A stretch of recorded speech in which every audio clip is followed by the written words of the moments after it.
O Expressão Nacional está de volta, agora com as perguntas feitas por você.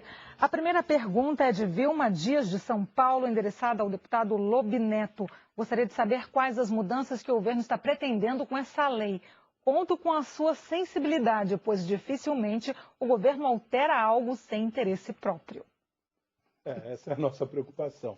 A proposta que vem vindo para o Congresso Nacional, ele remete a futuros desdobramentos na questão de legislação ou até internamente de como será essa distribuição. Isso é uma preocupação grande.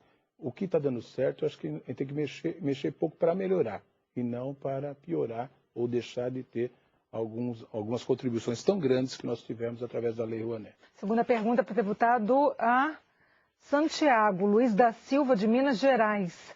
Com essas mudanças na Lei Rouanet, quem será beneficiado?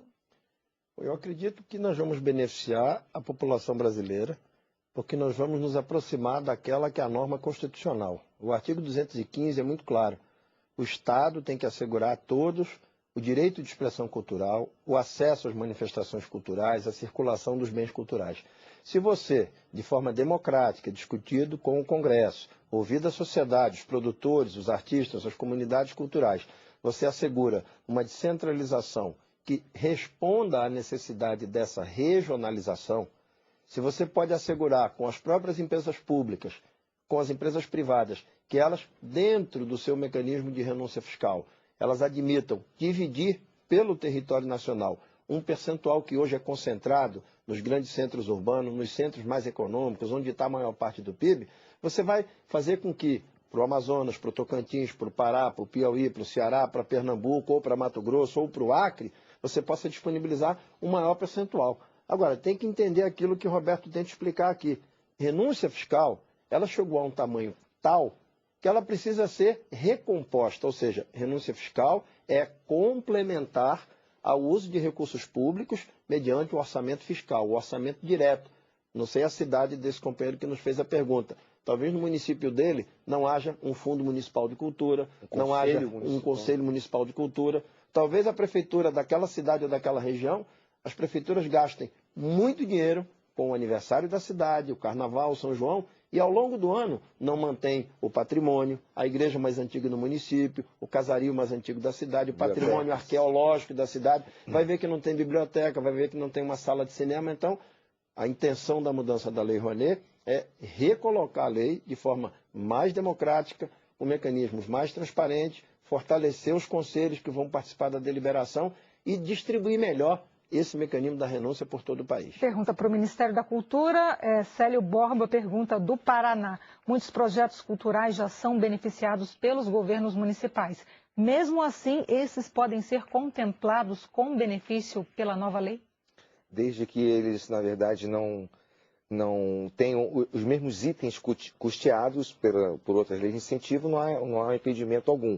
O Sistema Nacional de Cultura, que foi mencionado aqui, ele pressupõe um sistema de informações sobre financiamento, onde possa se consolidar as informações sobre leis de incentivo municipal, estadual, para evitar que há exatamente duplicidade no pagamento com incentivos de entes diferentes.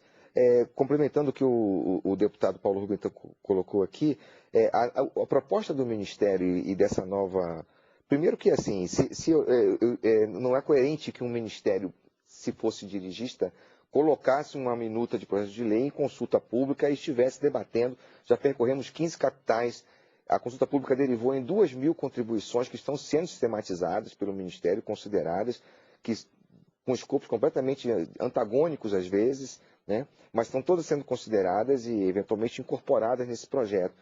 Nós já praticamos a participação da sociedade na definição nas decisões do Ministério, a partir do Conselho Nacional de Políticas Culturais, que é um colegiado do Ministério, e da Comissão Nacional de Incentivo à Cultura, que sempre funcionou e que nunca houve nenhum questionamento com relação à sua legitimidade e à qualidade da decisão que a comissão toma.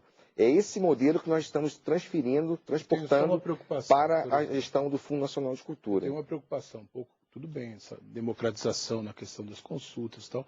Agora, precisa ver se essas consultas que estão recebendo no Ministério, muitas serão aproveitadas e alterando o que poderá vir para cá.